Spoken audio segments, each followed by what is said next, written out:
Hello my dear students, PGI Chandigarh ਵਿਖੇ BSc nursing course ਦੀ admission ਲਈ ਪ੍ਰੋਸਪੈਕਟਸ ਜਾਰੀ ਹੋ ਗਿਆ ਜੀ। ਤੇ 1 ਜੂਨ ਤੋਂ ਇਹ ਪ੍ਰੋਸਪੈਕਟਸ ਆਪ ਜੀ ਪੀਜੀਆਈ ਚੰਡੀਗੜ੍ਹ ਦੀ ਵੈਬਸਾਈਟ ਤੇ ਚੈੱਕ ਕਰ ਸਕਦੇ ਹੋ। ਬਰੀਫ ਦੇ ਵਿੱਚ ਤੁਹਾਡੇ ਨਾਲ ਇਹ ਪ੍ਰੋਸਪੈਕਟਸ ਡਿਸਕਸ ਕਰਨ ਜਾ ਰਹੀ ਹਾਂ। ਔਰ ਇੱਥੇ ਇੱਕ ਖਾਸ ਗੱਲ ਇਹ ਹੈ, ਪੀਜੀਆਈ ਚੰਡੀਗੜ੍ਹ 'ਚ ਅਗਰ ਤੁਹਾਨੂੰ ਬੀਐਸਸੀ ਨਰਸਿੰਗ 'ਚ ਦਾਖਲਾ ਮਿਲ ਜਾਂਦਾ ਹੈ ਤਾਂ ਤੁਹਾਡੀ ਫੀਸ ਬਹੁਤ ਘੱਟ ਹੈ, ਯਾਨੀ ਕਿ 1 ਸਾਲ ਦੀ 1000 ਰੁਪਇਆ ਫੀਸ ਵੀ ਨਹੀਂ ਹੈ। ਲਗਭਗ ਕਹਿ ਲਓ 800 850 ਰੁਪਇਆ ਪੂਰੇ ਸਾਲ ਦਾ ਖਰਚਾ ਤੁਹਾਡੀ ਫੀਸ ਜਿਹੜੀ ਹੈ ਬੀਐਸਸੀ ਨਰਸਿੰਗ ਦੀ ਫੀਸ ਦਾ। ਤਾਂ ਇਹ ਬਹੁਤ ਹੀ ਜੈਨੂਇਨ ਫੀਸ ਹੈਗੀ ਹੈ ਔਰ ਬਹੁਤ ਹੀ ਅੱਛੀ ਜਗ੍ਹਾ ਤੁਹਾਨੂੰ ਪੜ੍ਹਨ ਦਾ ਇਹ ਮੌਕਾ ਮਿਲੇਗਾ। ਤਾਂ ਬੱਚੋ ਇਹ ਹੈ ਜੀ ਬੀਐਸਸੀ ਨਰਸਿੰਗ 4 ਸਾਲ ਵਾਲੀ ਇੱਕ ਤਾਂ ਨਰਸਿੰਗ ਹੈ ਜਿਹੜੀ ਕਿ ਤੁਹਾਨੂੰ +2 ਤੋਂ ਬਾਅਦ ਦਾਖਲਾ ਜਿਹਦੇ 'ਚ ਮਿਲਦਾ, +2 ਕੀਤੀ ਹੋਵੇ ਤੇ ਐਂਟਰੈਂਸ ਐਗਜ਼ਾਮ ਤੁਸੀਂ ਮੈਰਿਟ ਤੇ ਆ ਜਾਂਦੇ ਹੋ ਤਾਂ ਤੁਸੀਂ 4 ਈਅਰ ਨਰਸਿੰਗ ਦੇ ਵਿੱਚ ਐਡਮਿਸ਼ਨ ਲੈ ਸਕਦੇ ਹੋ। ਜੇਕਰ ਤੁਸੀਂ ਜੀਐਨਐਮ ਆਲਰੇਡੀ ਕੀਤੀ ਹੋਈ ਹੈ ਤਾਂ ਜੀਐਨਐਮ ਤੋਂ ਬਾਅਦ ਤੁਸੀਂ ਐਂਟਰੈਂਸ ਐਗਜ਼ਾਮ ਕਲੀਅਰ ਕਰਕੇ ਪੋਸਟ ਬੇਸਿਕ ਨਰਸਿੰਗ ਕਰ ਸਕਦੇ ਹੋ। ਡਿਗਰੀ ਯਾਨੀ ਕਿ 4 ਸਾਲ ਦਾ ਕੋਰਸ ਰਹੇਗਾ, ਇਹ ਪੋਸਟ ਬੇਸਿਕ ਜਿਹੜਾ ਹੈ 2 ਸਾਲ ਦਾ ਕੋਰਸ ਹੁੰਦਾ ਹੈਗਾ। ਪਹਿਲਾਂ ਆਪਾਂ ਇੰਪੋਰਟੈਂਟ ਡੇਟਸ ਚੈੱਕ ਕਰ ਲਈਏ ਜੀ। ਇਹ ਹੈ ਬੀਐਸਸੀ ਨਰਸਿੰਗ ਦੀ ਆਨਲਾਈਨ ਰਜਿਸਟ੍ਰੇਸ਼ਨ। ਤਾਂ ਵੈਬਸਾਈਟ ਨੋਟ ਕਰ ਲਓ ਤੁਸੀਂ, ਇਸ ਵੈਬਸਾਈਟ ਦੇ ਉੱਪਰ ਰਜਿਸਟ੍ਰੇਸ਼ਨ ਕਰ ਲੈਣੀ ਹੈਗੀ। ਅੱਜ 1 ਜੂਨ ਤੋਂ ਇਹ ਰਜਿਸਟ੍ਰੇਸ਼ਨ ਸ਼ੁਰੂ ਹੋ ਗਈ ਹੈਗੀ। ਐਪਲੀਕੇਸ਼ਨ ਫਾਰਮ ਦੀ ਲਾਸਟ ਡੇਟ 30 ਜੂਨ ਹੈ, ਯਾਨੀ ਕਿ 1 ਜੂਨ ਤੋਂ ਲੈ ਕੇ 30 ਜੂਨ ਤੱਕ ਇਹ ਐਡਮਿਸ਼ਨਸ ਚੱਲਣੀਆਂ। ਪਰ ਜੇ ਤੁਸੀਂ ਪਹਿਲਾਂ ਇਹ ਫਾਰਮ ਫਿਲ ਕਰ ਲੈਂਦੇ ਹੋ ਤਾਂ ਤੁਹਾਨੂੰ ਜਿਹੜੀ ਚੋਇਸ ਹੈ ਸੈਂਟਰ ਦੀ, ਉਹ ਹੋ ਸਕਦਾ ਤੁਹਾਡੇ ਪਸੰਦ ਦਾ ਸੈਂਟਰ ਹੀ ਮਿਲ ਜੇ ਜਿਹੜਾ ਤੁਸੀਂ ਫਿਲ ਕੀਤਾ। ਤੇ ਬਾਅਦ ਦੇ ਵਿੱਚ ਅਗਰ ਸੀਟਾਂ ਘੱਟ ਰਹਿ ਜਾਂਦੀਆਂ ਨੇ ਤਾਂ ਤੁਹਾਨੂੰ ਕੋਈ ਹੋਰ ਸੈਂਟਰ ਤੇ ਜਾਣਾ ਪੈ ਸਕਦਾ। ਤਾਂ ਬੱਚਿਓ 30 ਜੂਨ ਲਾਸਟ ਹੈ, ਪਰ ਤੁਸੀਂ ਹੁਣੀ ਇਹ ਫਾਰਮ ਫਿਲ ਕਰ ਲਓ। ਫਿਰ ਕਰੈਕਸ਼ਨ ਵਿੰਡੋ ਹੈਗੀ ਹੈ 2 ਜੁਲਾਈ ਤੋਂ 4 ਜੁਲਾਈ ਤੱਕ। ਐਂਟਰੈਂਸ ਐਗਜ਼ਾਮ ਇਹ ਕੰਪਿਊਟਰ ਬੇਸਡ ਟੈਸਟ ਹੁੰਦਾ ਹੈਗਾ। 24 ਜੁਲਾਈ 2026 ਸ਼ੁੱਕਰਵਾਰ ਦਿਨ ਆਏਗਾ। ਉਸ ਦਿਨ ਰਿਜ਼ਲਟ ਹੋਪਫੁਲੀ ਆ ਜਾਏਗਾ 10 ਅਗਸਤ ਨੂੰ। ਤੇ ਡਾਕੂਮੈਂਟ ਵੈਰੀਫਿਕੇਸ਼ਨ ਪਹਿਲਾਂ ਹੋ ਰਹੀ ਹੈ ਜੀ post basic BSc nursing candidates ਦੀ। ਇਹਨਾਂ ਨੂੰ ਇਨਵਾਈਟ ਕੀਤਾ ਜਾਏਗਾ ਕਾਉਂਸਲਿੰਗ ਨੂੰ 13 ਅਗਸਤ ਔਨਵਰਡਸ। ਬੀਐਸਸੀ ਨਰਸਿੰਗ ਜਿਹੜੀ 4 ਈਅਰਸ ਦੀ ਹੈਗੀ, ਇਹ ਹੈ 17 ਅਗਸਤ। ਤਾਂ ਇੱਥੇ ਦੱਸ ਦਈਏ ਬੱਚਿਓ ਕਿ ਜਿਹੜੀ 4 ਈਅਰ ਬੀਐਸਸੀ ਨਰਸਿੰਗ ਹੈ ਇਹਦੇ 'ਚ ਸਿਰਫ ਲੜਕੀਆਂ ਹੀ ਅਪਲਾਈ ਕਰ ਸਕਦੀਆਂ ਹੈ। ਤੇ ਜਿਹੜੀ BSc nursing post basic BSc nursing, ਇਹਦੇ ਵਿੱਚ ਦੋਨੇ ਲੜਕੇ ਤੇ ਲੜਕੀਆਂ ਦੋਨੋਂ ਅਪਲਾਈ ਕਰ ਸਕਦੇ ਹਨ। ਐਪਲੀਕੇਸ਼ਨ ਫੀਸ ਦੇਖ ਲਓ ਜੀ। ਜਿਹੜੇ SC ST ਕੈਂਡੀਡੇਟਸ ਨੇ ਇਹਨਾਂ ਲਈ ਹੈ ਫੀਸ 1200 ਰੁਪਏ ਪਲੱਸ ਟ੍ਰਾਂਜੈਕਸ਼ਨ ਚਾਰजेस, ਤੇ ਬਾਕੀ ਅਦਰ ਕੈਟੇਗਰੀਜ਼ ਨੂੰ 1500 ਰੁਪਏ ਤੇ ਟ੍ਰਾਂਜੈਕਸ਼ਨ ਚਾਰजेस ਲੱਗਣਗੇ। ਪਰਸਨਸ ਵਿਦ ਬੈਂਚਮਾਰਕ ਡਿਸੇਬਿਲਿਟੀਜ਼ ਨੇ ਉਹਨਾਂ ਲਈ ਕੋਈ ਫੀਸ ਨਹੀਂ ਹੈ। They are exempted from payment of fee. ਅਗਲਾ ਪੁਆਇੰਟ ਜਿਹਦਾ ਤੁਸੀਂ ਧਿਆਨ ਰੱਖਣਾ ਹੈ ਉਹ ਹੈ all candidates are directed to deposit the above fee through online payment gateway available at BSc Nursing application portal, ਜੋ ਕਿ 1 ਜੂਨ ਤੋਂ ਖੁੱਲ ਗਿਆ। ਪੇਮੈਂਟ ਕਰਨੀ ਕਿਵੇਂ ਹੈ ਜੀ? ਇਹ ਤੁਸੀਂ ਪੇਮੈਂਟ ਕਰਨੀ ਹੈ ਡੈਬਿਟ ਕਾਰਡ, ਕ੍ਰੈਡਿਟ ਕਾਰਡ ਜਾਂ ਫਿਰ ਨੈਟ ਬੈਂਕਿੰਗ ਦੇ ਥਰੂ। ਸਪੈਸ਼ਲੀ ਮੈਂਸ਼ਨ ਕੀਤਾ ਗਿਆ ਕਿ ਅਵੋਇਡ ਕਰਨੀ ਹੈ ਪੇਮੈਂਟ ਥਰੂ UPI। ਇਨਸ਼ੋਰ ਕਰਨਾ no column is left blank।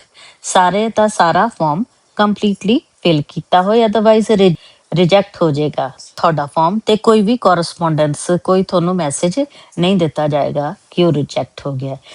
ਔਰ ਆਪਣਾ ਤੁਸੀਂ ਜਿਹੜਾ ਫਾਰਮ ਹੈ ਉਹਨੂੰ ਤੁਸੀਂ ਫਿਰ ਡਾਊਨਲੋਡ ਕਰ ਲੈਣਾ ਤੇ ਉਹਦਾ ਪ੍ਰਿੰਟ ਆਊਟ ਲੈ ਕੇ ਉਸ ਐਪਲੀਕੇਸ਼ਨ ਫਾਰਮ ਦਾ ਸੰਭਾਲ ਕੇ ਰੱਖਣਾ ਹੈਗਾ। ਕਦੋਂ ਤੱਕ ਇਸ ਐਪਲੀਕੇਸ਼ਨ ਦਾ ਪ੍ਰਿੰਟ ਆਊਟ ਸੰਭਾਲਣਾ? Till the completion of admission process, ਜਦੋਂ ਤੱਕ ਦਾਖਲਾ ਨਹੀਂ ਹੋ ਜਾਂਦਾ। ਆਹ ਪੁਆਇੰਟ ਹੈ ਜੀ ਕਿ ਵੈਬਸਾਈਟ ਹੈਗੀ ਹੈ, ਇਹ ਤੁਸੀਂ ਰੈਗੂਲਰਲੀ ਵਿਜ਼ਿਟ ਕਰਦੇ ਰਹਿਣਾ ਤਾਂ ਕਿ ਤੁਹਾਨੂੰ ਉੱਥੋਂ ਲੇਟੈਸਟ ਨੋਟੀਫਿਕੇਸ਼ਨ, ਅਨਾਉਂਸਮੈਂਟ ਜਾਂ ਕੋਈ ਹੋਰ ਅਪਡੇਟ ਹੈ ਉਹਦਾ ਬਾਰੇ ਪਤਾ ਚੱਲਦਾ ਜਾਏ ਕਿ ਐਂਟਰੈਂਸ ਟੈਸਟ ਬਾਰੇ ਕੀ ਸੂਚਨਾ ਹੈ।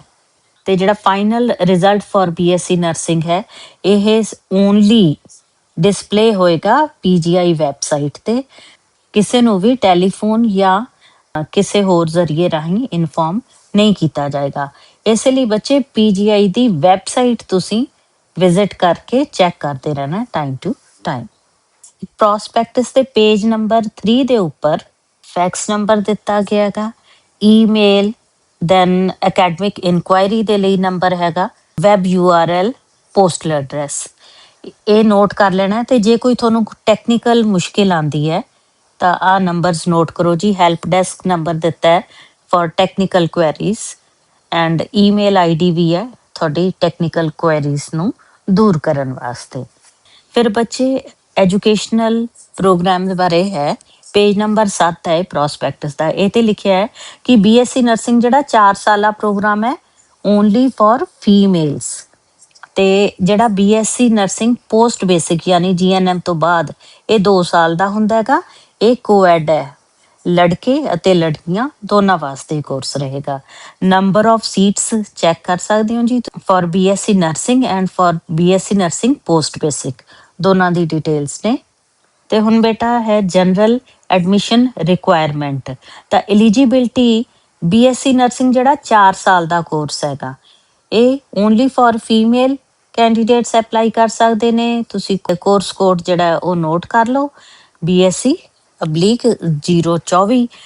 ਦਾਖਲੇ ਵਾਸਤੇ ਜਿਹੜੀ ਜਨਰਲ ਕੈਟੇਗਰੀ ਦੇ ਕੈਂਡੀਡੇਟਸ ਹੋਣ ਤਾਂ 10+2 ਕੀਤੀ ਹੋਵੇ, 45% ਮਾਰਕਸ ਹੋਣ ਇਹਨਾਂ 3 ਵਿਸ਼ਿਆਂ 'ਚ ਯਾਨੀ ਕਿ ਫਿਜ਼ਿਕਸ, ਕੈਮਿਸਟਰੀ, ਬਾਇਓਲੋਜੀ ਦੇ ਜਿਹੜੇ ਪਰਸੈਂਟੇਜ ਹੈ, ਤੇ ਨਾਲ ਨੂੰ ਇੰਗਲਿਸ਼ ਪਾਸ ਕੀਤੀ ਹੋਵੇ। ਔਰ in case of SC ST OBC candidates ਇਹ 3 ਸਬਜੈਕਟ ਜਿਹੜੇ ਆ ਫਿਜ਼ਿਕਸ, ਕੈਮਿਸਟਰੀ, ਬਾਇਓਲੋਜੀ ਦੇ ਵਿੱਚ 40% ਮਾਰਕਸ ਹੋਣੇ ਚਾਹੀਦੇ ਹੈ ਤੇ ਇੰਗਲਿਸ਼ ਸਬਜੈਕਟ ਪਾਸ ਕੀਤਾ ਹੋਵੇ। ਹੁਣ ਗੱਲ ਕਰਾਂਗੇ ਜੀ ਉਮਰ ਦੀ ਹੱਦ ਕਿੰਨੀ ਚਾਹੀਦੀ ਹੈ। 35 ਸਾਲ ਤੋਂ ਵੱਧ ਨਹੀਂ ਹੋਣੀ ਚਾਹੀਦੀ ਉਮਰ, ਤੇ 17 ਸਾਲ ਤੋਂ ਘੱਟ ਨਹੀਂ ਹੋਣੀ ਚਾਹੀਦੀ ਔਨ 1 ਸਤੰਬਰ 2026 ਨੂੰ। ਯਾਨੀ ਕਿ ਤੁਹਾਡਾ ਜਨਮ 1/9/1991 ਤੋਂ ਲੈ ਕੇ 1/9/2009 ਤੱਕ ਇਹਨਾਂ ਡੇਟਸ ਦੇ ਵਿੱਚ ਹੋਇਆ ਤਾਂ ਤੁਸੀਂ ਜਿਹੜੀ ਆ ਉਮਰ ਦੀ ਹੱਦ ਮੀਟ ਕਰਦੇ ਹੋ। ਹੁਣ ਗੱਲ ਕਰਦੇ ਹਾਂ ਜੀ BSc ਨਰਸਿੰਗ ਪੋਸਟ ਬੇਸਿਕ। ਇਹ ਕੋ ਐਜੂਕੇਸ਼ਨਲ ਹੈ ਯਾਨੀ ਕਿ ਬॉयਜ਼ ਐਂਡ ਗਰਲਸ ਦੋਨੋਂ ਹੀ ਅਪਲਾਈ ਕਰ ਸਕਦੇ ਨੇ। 10+2 ਪਾਸ ਕੀਤੀ ਹੋਵੇ ਤੇ ਜਨਰਲ ਨਰਸਿੰਗ ਐਂਡ ਮਿਡਵਾਈਫਰੀ ਯਾਨੀ ਕਿ GNM ਵਿਦ 50% ਮਾਰਕਸ ਤੋਂ ਐਗਰੀਗੇਟ ਹੋਣੇ ਚਾਹੀਦੀ ਹੈ ਤੇ ਰਜਿਸਟਰ ਹੋਣੇ ਚਾਹੀਦੇ ਹੈਗੇ ਵਿਦ ਆਪਦੇ ਸਟੇਟ ਦੀ ਨਰਸਿੰਗ ਕਾਉਂਸਲ ਦੇ ਨਾਲ। ਉਮਰ ਦੀ ਹੱਦ ਜੀ ਜਿਹੜੀ ਪੋਸਟ ਬੇਸਿਕ BSc ਨਰਸਿੰਗ ਹੈ ਉਹਦੇ 'ਚ 45 ਸਾਲ ਤੱਕ ਹੈਗੀ, ਇਸ ਤੋਂ ਵੱਧ ਨਾ ਹੋਵੇ ਉਮਰ ਔਨ 1 ਸਤੰਬਰ 2026 ਨੂੰ। ਇਹਦਾ ਮਤਲਬ 1 ਸਤੰਬਰ 1981 ਤੋਂ ਬਾਅਦ ਦਾ ਜਨਮ ਹੋਣਾ ਚਾਹੀਦਾ ਤੁਹਾਡਾ। ਇਸੇ ਤਰ੍ਹਾਂ 9 ਨੰਬਰ ਪੇਜ ਤੇ ਜਾਣਕਾਰੀ ਦਿੱਤੀ ਜਿਹੜੇ ਇਨ ਸਰਵਿਸ ਕੈਂਡੀਡੇਟਸ ਨੇ ਨਰਸਿੰਗ ਡਿਵੀਜ਼ਨ ਜਿਹੜੇ PGI 'ਚ ਆਲਰੇਡੀ ਜੌਬ ਕਰ ਰਹੇ ਨੇ ਉਹਨਾਂ ਵਾਸਤੇ। ਗੱਲ ਕਰਦੇ ਹਾਂ ਜੀ ਰਿਜ਼ਰਵੇਸ਼ਨ ਦੇ ਸੰਬੰਧ 'ਚ। ਜਿਹੜੇ ਕੈਂਡੀਡੇਟ ਅਵੇਲ ਕਰਦੇ ਨੇ ਰਿਜ਼ਰਵੇਸ਼ਨ SC ST OBC ਉਹਨਾਂ ਨੇ ਫਰਨਿਸ਼ ਕਰਨਾ ਸਰਟੀਫਿਕੇਟ ਐਜ਼ ਪਰ ਦਾ ਫਾਰਮੈਟ ਜਿਹੜਾ ਇਹਦੇ ਵਿੱਚ ਦਿੱਤਾ ਗਿਆ। ਅੱਗੇ ਜਾ ਕੇ ਉਹ ਵੀ ਆਪ ਜੀ ਦੇ ਨਾਲ ਉਹ ਫਾਰਮੈਟ ਵੀ ਸ਼ੇਅਰ ਕਰ ਦੂੰ ਤੇ ਡਿਸਕ੍ਰਿਪਸ਼ਨ ਬਾਕਸ ਦੇ ਵਿੱਚ ਵੀ ਪ੍ਰੋਸਪੈਕਟਸ ਦਾ ਲਿੰਕ, ਐਨੈਕਸਚਰ ਦਾ ਸਾਰਿਆਂ ਦਾ ਲਿੰਕ ਵੀ ਆਪ ਜੀ ਨਾਲ ਸ਼ੇਅਰ ਕਰ ਦਾਂਗੇ। ਪਰ ਹਾਂਜੀ ਬੱਚਿਓ, ਇੱਕ ਜੇ ਤੁਸੀਂ ਅਵੇਲ ਕਰਨੀ ਹੈ ਰਿਜ਼ਰਵੇਸ਼ਨ ਕੈਟੇਗਰੀ ਤਾਂ ਜਿਹੜੇ SC ST ਕੈਂਡੀਡੇਟਸ ਨੇ ਇਹਨਾਂ ਨੇ ਐਨੈਕਸਚਰ 2 ਫਿਲ ਕਰਨਾ ਤੇ ਉਹਦੇ ਅਨੁਸਾਰ ਉਸ ਫਾਰਮੈਟ ਦੇ ਅਨੁਸਾਰ ਆਪਣਾ ਸਰਟੀਫਿਕੇਟ ਬਣਵਾਉਣਾ। ਤੇ ਜਿਹੜਾ ਐਨੈਕਸਚਰ 3 ਹੈ ਇਹ ਹੈਗਾ for OBC non creamy layer candidates ਵਾਸਤੇ। ਇਹ ਵੀ ਕੰਪੀਟੈਂਟ ਅਥਾਰਟੀ ਤੋਂ ਬਣਨਾ ਚਾਹੀਦਾ। ਐਨੈਕਸਚਰ 3 ਦੇ ਅਨੁਸਾਰ ਉਹ ਫਾਰਮੈਟ ਹੋਣਾ ਚਾਹੀਦਾ। ਕੰਪੀਟੈਂਟ ਅਥਾਰਟੀਜ਼ ਤੋਂ ਬਣਵਾ ਲੈਣ ਜੇਕਰ ਉਹਨਾਂ ਨੇ ਕਲੇਮ ਕਰਨੀ ਹੈ ਜੀ reservation at the time of admission. ਜਿਹੜੇ ਕੈਂਡੀਡੇਟ ਕੈਟਾਗਰੀ ਅਪਲਾਈ ਕਰ ਰਹੇ ਨੇ ਤਾਂ ਉਹਨਾਂ ਨੇ valid OBC certificate issued in prescribed format of central government during document verification ਇਹਦੇ ਵਿੱਚ ਹੈ ਕਿ certificate issued in the format of state government will not be considered and such certificate will be rejected. ਸੋ ਖਿਆਲ ਰੱਖਣਾ state government ਵਾਲਾ ਜਿਹੜਾ ਹੈ ਇਹ ਸਰਟੀਫਿਕੇਟ ਨਹੀਂ ਉੱਥੇ ਵੈਲਿਡ ਹੋਏਗਾ। ਉੱਥੇ ਫਾਰਮੈਟ ਕਿਹੜਾ ਚੱਲੇਗਾ ਜੀ? ਸੈਂਟਰਲ ਗਵਰਨਮੈਂਟ ਵਾਲਾ ਜਿਹੜਾ ਡਾਕੂਮੈਂਟ ਤੁਹਾਨੂੰ ਲੋੜੀਂਦਾ ਹੋਏਗਾ। ਬਣਾਉਣਾ ਕਦੋਂ ਹੈ ਫਿਰ ਇਹ ਜਿਹੜਾ OBC non creamy layer certificate ਹੈ, ਕਿਹੜੀ ਡੇਟ ਦਾ ਬਣਿਆ ਹੋਏ, ਇਹ ਵੀ ਖਾਸ ਧਿਆਨ ਰੱਖਿਓ ਜੀ। ਤਾਂ ਨਾਨ ਕ੍ਰੀਮੀ ਲੇਅਰ ਜਿਹੜਾ ਇਹ ਸਰਟੀਫਿਕੇਟ ਹੈ must B issued for financial year 2026-27 ਯਾਨੀ ਲੇਟੈਸਟ ਸਾਲ ਦਾ ਬਣਿਆ ਹੋਵੇ। ਉਹ ਕੰਸੀਡਰਿੰਗ ਇਨਕਮ ਕਿਹੜੇ ਸਾਲ ਦੀ? Financial year ending on 31 March 2026 ਯਾਨੀ ਕਿ ਇਹ ਸਰਟੀਫਿਕੇਟ ਕਦੋਂ ਬਣਿਆ ਹੋਏ? ਇਸ਼ੂਡ ਔਨ ਔਰ ਆਫਟਰ 1 ਅਪ੍ਰੈਲ 2026 ਤੇ 30 ਜੂਨ ਤੋਂ ਪਹਿਲਾਂ ਉਹ ਬਣਿਆ ਹੋਵੇ ਤੁਹਾਡਾ। ਅਦਰਵਾਈਜ਼ ਤੁਸੀਂ ਕਲੇਮ ਨਹੀਂ ਕਰ ਸਕੋਗੇ for reservation in OBC category. Candidates ਜਿਨ੍ਹਾਂ ਨੂੰ ਕਲਰ ਬਲਾਈਂਡਨੈਸ ਹੈ ਉਹ ਵੀ ਐਲੀਜੀਬਲ ਨੇ ਜੇਕਰ ਕਲਰ ਬਲਾਈਂਡਨੈਸ ਉਹਨਾਂ ਦੀ ਕਰੈਕਟਡ ਹੈ ਵਿਦ ਕੰਟੈਕਟ ਲੈਂਸ ਜਾਂ ਸਪੈਕਟੀਕਲਸ। ਅਗਰ ਉਹਦੇ ਨਾਲ ਉਹ ਕਲਰ ਬਲਾਈਂਡਨੈਸ ਉਹਨਾਂ ਦੀ ਠੀਕ ਰਹਿੰਦੀ ਹੈ ਤਾਂ ਅਪਲਾਈ ਕਰ ਸਕਦੇ ਨੇ। ਬੱਚਿਓ ਪ੍ਰੋਸਪੈਕਟਸ ਤੇ ਪੇਜ ਨੰਬਰ 11 ਤੇ ਹੈ ਜੀ ਸਿਲੈਕਸ਼ਨ ਪ੍ਰੋਸੀਜਰ। ਇਹਦੇ ਕੰਪੀਟੀਟਿਵ ਐਂਟਰੈਂਸ ਐਗਜ਼ਾਮੀਨੇਸ਼ਨ ਇਹ ਹੋਏਗਾ ਕੰਪਿਊਟਰ ਬੇਸਡ ਟੈਸਟ ਜਿਹਨੂੰ ਕਿ CBT ਕਹਿੰਦੇ ਨੇ ਔਰ ਇਹ ਹੋਏਗਾ ਔਨ 24 ਜੁਲਾਈ 2026 ਨੂੰ। 90 ਮਿੰਟਾਂ ਦਾ ਇਹ ਪੇਪਰ ਹੋਏਗਾ ਯਾਨੀ ਕਿ 1.5 ਘੰਟੇ ਦਾ ਪੇਪਰ ਹੋਏਗਾ ਤੇ ਆਨਲਾਈਨ ਹੋਏਗਾ। ਇੱਕੋ ਹੀ ਸ਼ਿਫਟ ਦੇ ਵਿੱਚ ਹੋਊਗਾ ਤੇ ਟਾਈਮ ਰਹੇਗਾ ਸਵੇਰੇ 9 ਵਜੇ ਤੋਂ ਲੈ ਕੇ 10:30 ਵਜੇ ਤੱਕ। ਜਿਹੜੇ ਐਗਜ਼ਾਮੀਨੇਸ਼ਨ ਸੈਂਟਰਸ ਨੇ ਕਿੱਥੇ ਬਣਨਗੇ ਤਾਂ city of examination shall be allotted on first come first serve basis ਯਾਨੀ ਕਿ ਜੇ ਤੁਸੀਂ ਪਹਿਲਾਂ ਫਾਰਮ ਭਰ ਲਿਆ ਸਬਮਿਟ ਕਰਤਾ ਤਾਂ ਨੈਚੁਰਲੀ ਜਿਨ੍ਹਾਂ ਨੇ ਪਹਿਲਾਂ ਉਹ ਸੈਂਟਰ ਅਪਲਾਈ ਕੀਤਾ ਉਹਨਾਂ ਨੂੰ ਉਹ ਸੈਂਟਰ ਮਿਲ ਜਾਏਗਾ ਤੇ ਜੇ ਬਾਕੀ ਹੋਰ ਉੱਥੇ ਹੋਰ ਸੀਟਾਂ ਅਵੇਲੇਬਲ ਨਹੀਂ ਤਾਂ ਤੁਹਾਨੂੰ ਕੋਈ ਹੋਰ ਸੈਂਟਰ ਅਲਾਟ ਹੋਏਗਾ other than the one you prefer. ਸਾਰੇ ਕੈਂਡੀਡੇਟਸ ਨੂੰ ਸਲਾਹ ਦਿੱਤੀ ਜਾਂਦੀ ਹੈ ਕਿ ਤੁਸੀਂ ਜਿਹੜਾ ਆਨਲਾਈਨ ਐਪਲੀਕੇਸ਼ਨ ਫਾਰਮ ਭਰਨਾ ਉਹ ਐਟ ਦੀ ਅਰਲੀਐਸਟ ਫਿਲ ਕਰ ਲਓ, ਉਹਦੇ ਨਾਲ ਤੁਹਾਨੂੰ ਆਪਣੀ ਚੋਇਸ ਦਾ ਸੈਂਟਰ ਮਿਲ ਜਾਏਗਾ। So don't wait for the last date ਕਿ 30 ਜੂਨ ਤੱਕ ਹੈਗੀ ਹੈ ਤਾਂ ਹੋ ਸਕਦਾ ਫਿਰ ਉਦੋਂ ਤੱਕ ਤੁਹਾਡੀ ਪਸੰਦ ਦਾ ਸਿਟੀ ਜਾਂ ਸੈਂਟਰ ਤੁਹਾਨੂੰ ਨਾ ਮਿਲ ਸਕੇ। ਬੱਚਿਓ list of cities where examination is likely to be held ਇਹ ਲਿਸਟ ਦਿੱਤੀ ਗਈ ਹੈ ਜੀ, ਤੁਸੀਂ ਇਹਦੇ ਚੋਂ ਚੈੱਕ ਕਰ ਸਕਦੇ ਹੋ। ਪਿੰਕ ਕਲਰ ਵਾਲੇ ਹੈਗੇ ਨੇ ਪੰਜਾਬ ਦੇ ਕੈਂਡੀਡੇਟਸ, ਇਹਨਾਂ ਚੋਂ ਵੀ ਲੈ ਸਕਦੇ ਨੇ ਅਗਰ ਉਹਨਾਂ ਨੂੰ ਇਸ ਸੈਂਟਰਸ ਨੇੜੇ ਪੈਂਦੇ ਹੈ। ਹੁਣ ਗੱਲ ਕਰਾਂਗੇ ਜੀ ਪੇਪਰ ਕਿਸ ਤਰ੍ਹਾਂ ਦਾ ਹੋਏਗਾ। BSc ਨਰਸਿੰਗ ਕੋਰਸ ਦੇ ਪੇਪਰ ਦੇ ਵਿੱਚ 100 ਮਲਟੀਪਲ ਚੋਇਸ ਕੁਐਸਚਨਸ ਹੋਣਗੇ। ਹਰੇਕ ਦੇ 4 ਆਲਟਰਨੇਟਿਵਸ ਹੋਣਗੇ ਹਰੇਕ ਕੁਐਸਚਨ ਦੇ। ਇੱਕ ਨੋਟ ਕਰੋ ਇੱਥੇ ਨੈਗੇਟਿਵ ਮਾਰਕਿੰਗ ਹੈਗੀ ਹੈ। ਜਿਹੜਾ ਰੋਂਗ ਆਨਸਰ ਹੋਏਗਾ ਉਸ ਦਾ 1/4 ਨੰਬਰ ਯਾਨੀ ਕਿ 0.25 ਮਾਰਕ ਕੱਟਿਆ ਜਾਏਗਾ ਫॉर ਰੋਂਗ ਆਨਸਰ। ਅੱਗੇ ਹੈ ਜੀ subjects. Aptitude for nursing 20 question 20 ਨੰਬਰਾਂ ਦੇ। ਫਿਰ ਹੈ ਜੀ ਕੈਮਿਸਟਰੀ ਚੋਂ ਵੀ 20 ਕੁਐਸਚਨ ਨੇ ਤੇ 20 ਨੰਬਰ ਦਾ ਪੇਪਰ ਹੋ ਗਿਆ। ਦੈਨ ਫਿਜ਼ਿਕਸ ਇਹ ਵੀ 20 ਕੁਐਸਚਨ ਆਉਣਗੇ ਤੇ 20 ਨੰਬਰ ਦੇ ਇਹ ਹੋ ਜਾਣਗੇ। ਦੈਨ ਬਾਇਓਲੋਜੀ ਚੋਂ ਵੀ 20 ਕੁਐਸਚਨ ਪੁੱਛੇ ਜਾਣੇ ਆ, 20 ਨੰਬਰ ਦੇ ਇਹ ਕੁਐਸਚਨ ਹੋ ਗਏ। ਇੰਗਲਿਸ਼ ਚੋਂ 20 ਨੰਬਰ ਦੇ, ਇਹਦੇ ਚੋਂ ਆਮ ਗ੍ਰਾਮਰ ਹੀ ਪੁੱਛੀ ਜਾਂਦੀ ਹੈ, ਇਹ ਵੀ 20 ਕੁਐਸਚਨ ਹੋਣਗੇ ਤਾਂ 20 ਨੰਬਰ ਦੇ। ਇਸ ਤਰ੍ਹਾਂ ਬੱਚਿਓ 100 ਕੁਐਸਚਨ ਪੁੱਛੇ ਜਾਣਗੇ, 100 ਨੰਬਰ ਦਾ ਕੁੱਲ ਇਹ ਪੇਪਰ ਰਹੇਗਾ। ਹੁਣ ਦੇਖੀਏ ਤਾਂ ਜਿਹੜਾ ਸਿਲੇਬਸ ਹੈ ਇਹ 10+1 ਤੇ 10+2 ਸਟੈਂਡਰਡ ਦਾ ਹੋਊਗਾ ਤੇ ਮੀਡੀਅਮ ਲੈਵਲ ਦੇ ਕੁਐਸਚਨ ਹੋਣਗੇ, ਬਹੁਤ ਜ਼ਿਆਦਾ ਟਫ ਨਹੀਂ ਹੋਣਗੇ ਨੀਟ ਦੀ ਤਰ੍ਹਾਂ। ਜਿਹੜਾ ਬੱਚੋ BSc ਨਰਸਿੰਗ ਪੋਸਟ ਬੇਸਿਕ ਹੈ ਇਸ ਦੇ ਵਿੱਚ scientific principles applied in nursing practice and trends in nursing, ਇਹਦੇ ਵਿੱਚ ਬੱਚਿਓ 10 ਪ੍ਰਸ਼ਨ ਆਉਣਗੇ ਤਾਂ ਕੁੱਲ 10 ਨੰਬਰ ਇਸ ਟੌਪਿਕ ਤੋਂ ਹੋਣਗੇ। ਫਿਰ ਹੈ ਜੀ ਮੈਡੀਕਲ ਸਰਜੀਕਲ ਨਰਸਿੰਗ, ਜਿਹਦੇ ਚ ਐਨਾਟਮੀ ਐਂਡ ਫਿਜ਼ੀਓਲੋਜੀ ਇਨਕਲੂਡ ਹੋਏਗਾ। 20 ਕੁਐਸਚਨਸ 20 ਮਾਰਕਸ। ਇਸੇ ਤਰ੍ਹਾਂ ਚਾਈਲਡ ਹੈਲਥ ਨਰਸਿੰਗ 15 ਪ੍ਰਸ਼ਨ 15 ਨੰਬਰ ਦੇ। Then community health nursing including nutrition 15 ਪ੍ਰਸ਼ਨ 15 ਨੰਬਰ ਇਸ ਚੋਂ। Obstetric nursing and midwifery 15 number ਇਸ ਚੋਂ। ਦੈਨ ਮੈਂਟਲ ਹੈਲਥ ਨਰਸਿੰਗ, ਇਹ ਵੀ 15 ਕੁਐਸਚਨ ਨੇ, ਯਾਨੀ ਕਿ 15 ਮਾਰਕਸ ਦਾ ਇਹਦੇ ਚੋਂ ਪੇਪਰ ਹੋ ਜਾਏਗਾ। ਜਨਰਲ ਨੌਲੇਜ ਵਿੱਚੋਂ 10 ਪ੍ਰਸ਼ਨ ਪੁੱਛੇ ਜਾਣਗੇ 10 ਨੰਬਰ ਦੇ। ਇਹਦੇ ਚ ਵੀ ਫਿਰ ਕੁੱਲ ਹੋ ਗਏਗਾ ਜੀ 100 ਪ੍ਰਸ਼ਨ 100 ਨੰਬਰ ਦੇ। ਤੇ ਸਿਲੇਬਸ ਉਹ ਤੁਹਾਡਾ ਜਿਹੜਾ ਡਿਪਲੋਮਾ ਕੀਤਾ GNM ਦਾ, ਉਸ ਦੇ ਵਿੱਚੋਂ ਸਾਰਾ ਪੁੱਛਿਆ ਜਾਏਗਾ।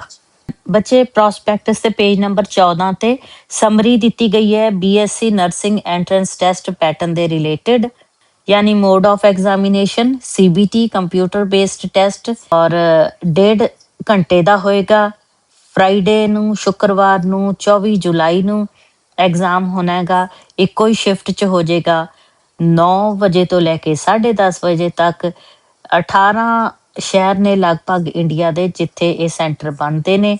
ਪੇਪਰ ਅੰਗਰੇਜ਼ੀ ਮੀਡੀਅਮ ਦੇ ਵਿੱਚ ਹੋਏਗਾ। ਕੁਐਸਚਨ ਆਬਜੈਕਟਿਵ ਟਾਈਪ ਹੋਣਗੇ, ਮਲਟੀਪਲ ਚੋਇਸ, ਤੇ ਇੱਕ ਪੇਪਰ ਦੇ ਵਿੱਚ 100 MCQ ਪੁੱਛੇ ਜਾਣਗੇ।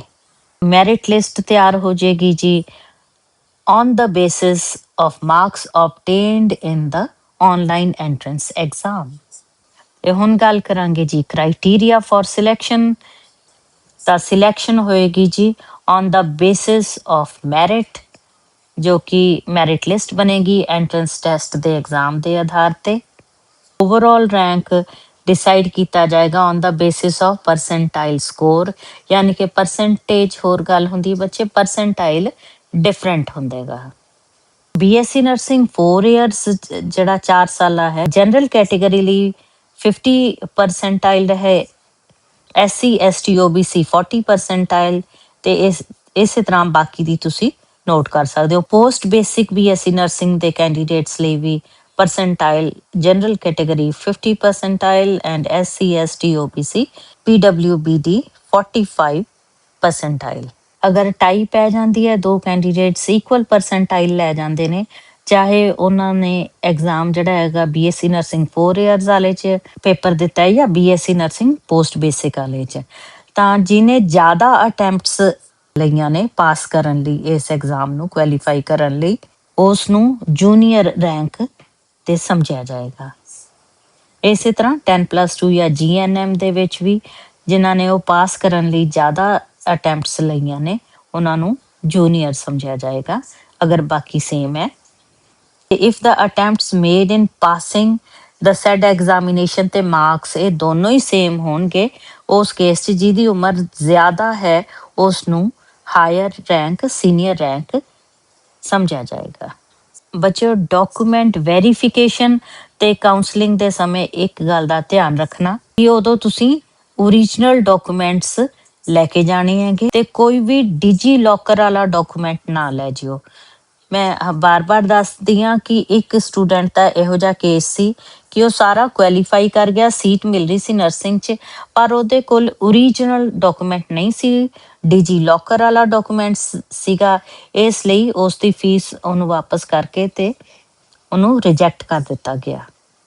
Only original documents will be considered at the time of document verification.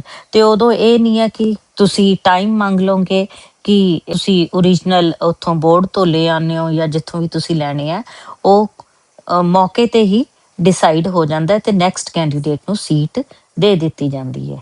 ਬੱਚੇ PGI ਚੰਡੀਗੜ੍ਹ ਵਿਖੇ ਜੇ ਤੁਸੀਂ ਨਰਸਿੰਗ ਕਰਦੇ ਹੋ ਤਾਂ ਫੀਸ ਦੇਖੋ, ਕੁੱਲ ਜਿਹੜੀ ਟੋਟਲ ਫੀਸ ਹੈ ਅਦਰ ਡਿਊਜ਼ ਪਰ ਐਨਮ ਇਹ ਕਿੰਨੀ ਹੈਗੀ ਹੈ, ਤੇ ਇਹ ਦੇਖੋਗੇ ਟੋਟਲ ਹੈ ਜੀ 1 ਸਾਲ ਦੀ fee BSc nursing post basic ਵਾਲਿਆਂ ਦੀ ਹੈ 850 ਰੁਪਏ, ਤੇ BSc ਨਰਸਿੰਗ 4 ਇਅਰਸ ਦੀ 1 ਸਾਲ ਦੀ ਫੀਸ ਹੈ ਸਿਰਫ 835 ਰੁਪਏ।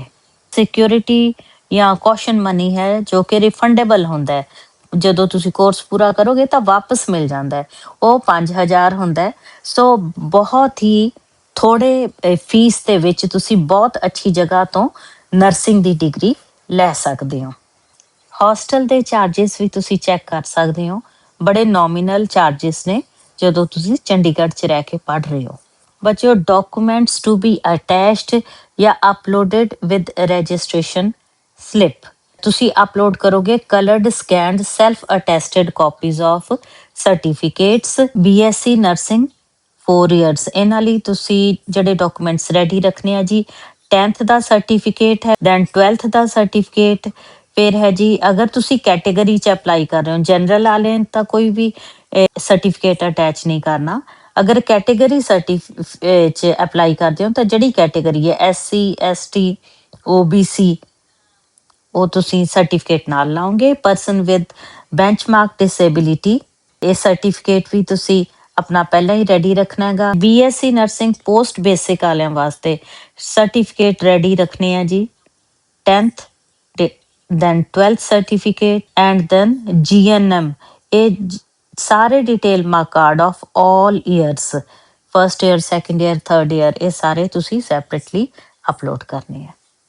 And also diploma certificate of GNM, registration ਹੋਈ ਹੋਵੇ ਤੁਹਾਡੀ ਸਟੇਟ ਨਰਸਿੰਗ ਕਾਉਂਸਲ ਦੇ ਨਾਲ, category the certificate, persons with benchmark disability, ਤੇ ਜੇਕਰ ਇਨ ਸਰਵਿਸ ਕੈਂਡੀਡੇਟਸ ਹੋ ਤਾਂ NOC ਨੋ ਆਬਜੈਕਸ਼ਨ ਸਰਟੀਫਿਕੇਟ ਦੀ ਜ਼ਰੂਰਤ ਪਏਗੀ। ਪ੍ਰੋਸਪੈਕਟਸ ਤੇ ਪੇਜ ਨੰਬਰ 26 ਔਨਵਰਡਸ ਸਰਟੀਫਿਕੇਟ ਤਿਆਰ ਕਰਨੇ ਆ, ਜਿਵੇਂ ਐਨੈਕਸਰ 2 farm of SC ST certificate, ਇਹ ਪ੍ਰਿਸਕ੍ਰਾਈਬਡ ਫਾਰਮੈਟ ਇਹ ਤਿਆਰ ਕਰਾਉਣਾ ਹੈਗਾ ਤੁਸੀਂ, ਜਿਹੜਾ ਫਾਰਮੈਟ ਇਹਦੇ ਵਿੱਚ ਦਿੱਤਾ ਗਿਆ ਹੈ। ਇਸੇ ਤਰ੍ਹਾਂ ਹੀ ਪੇਜ ਨੰਬਰ 29 ਹੈ ਪ੍ਰੋਸਪੈਕਟਸ ਦਾ, ਐਨੈਕਸਰ 3 ਦਿੱਤਾ ਗਿਆ, must B issued on this format from 1 ਅਪ੍ਰੈਲ 2026 ਤੋਂ ਇਹ ਇਸ਼ੂ ਹੋਇਆ ਹੋਵੇ। ਤੇ ਕਲੋਜ਼ਿੰਗ ਡੇਟ ਐਪਲੀਕੇਸ਼ਨ ਫਾਰਮ ਦੀ 30 ਜੂਨ ਹੈਗੀ ਹੈ, ਤਾਂ ਉਸ ਦੋਨਾਂ ਡੇਟਸ ਦੇ ਵਿਚਾਲੇ ਦੀ ਡੇਟ ਦਾ ਉਹ ਇਸ਼ੂ ਕੀਤਾ ਹੋਇਆ ਸਰਟੀਫਿਕੇਟ ਹੋਣਾ ਚਾਹੀਦਾ ਹੈ। Declaration to be signed by OBC candidate, annexure 4। ਇਹ ਬੱਚੋ PGI ਚੰਡੀਗੜ੍ਹ ਵਿਖੇ ਜੇਕਰ ਤੁਸੀਂ ਨਰਸਿੰਗ ਕਰਨਾ ਚਾਹੁੰਦੇ ਹੋ, 4 ਇਅਰ ਨਰਸਿੰਗ ਕੋਰਸ ਜਾਂ 2 ਇਅਰ ਨਰਸਿੰਗ ਕੋਰਸ ਜੋ ਕਿ ਪੋਸਟ ਬੇਸਿਕ BSc ਨਰਸਿੰਗ ਹੁੰਦੀ ਹੈ, ਉਹਦੇ ਬਾਰੇ ਡਿਟੇਲਸ। ਫਿਰ ਵੀ ਜੇਕਰ ਕੋਈ ਕੁਐਰੀ ਹੋਏ ਤਾਂ ਉਹ ਤੁਸੀਂ ਕਮੈਂਟ ਬਾਕਸ 'ਚ ਪੁੱਛ ਸਕਦੇ ਹੋ ਜੀ। ਤੇ ਡਿਸਕ੍ਰਿਪਸ਼ਨ ਬਾਕਸ ਦੇ ਵਿੱਚ ਪ੍ਰੋਸਪੈਕਟਸ ਦਾ ਲਿੰਕ ਦਿੱਤਾ ਗਿਆ ਹੈ ਤੇ ਐਨੈਕਸਚਰ ਦਾ ਵੀ ਲਿੰਕ ਦੇ ਦਿੱਤਾ ਗਿਆ, ਤੁਸੀਂ ਉੱਥੇ ਵੀ ਚੈੱਕ ਕਰ ਸਕਦੇ ਹੋ। PGI ਚੰਡੀਗੜ੍ਹ ਦੀ ਵੈਬਸਾਈਟ ਤੇ ਇਹ ਸਾਰਾ ਕੁਝ ਅਵੇਲੇਬਲ ਹੈ, ਉੱਥੇ ਤੁਸੀਂ ਟਾਈਮ ਟੂ ਟਾਈਮ ਸਾਰੀ ਅਪਡੇਟਸ ਦੇਖ ਸਕਦੇ ਹੋ। ਤਾਂ ਨਰਸਿੰਗ ਕਰੀਅਰ ਲਈ ਐਂਟਰੈਂਸ ਐਗਜ਼ਾਮ ਦੀ ਤਿਆਰੀ ਵਿੱਚ ਲੱਗੇ ਹੋਏ ਸਾਰੇ ਕੈਂਡੀਡੇਟਸ ਨੂੰ ਮੇਰੇ ਵੱਲੋਂ ਬਹੁਤ ਬਹੁਤ ਸ਼ੁਭਕਾਮਨਾਵਾਂ।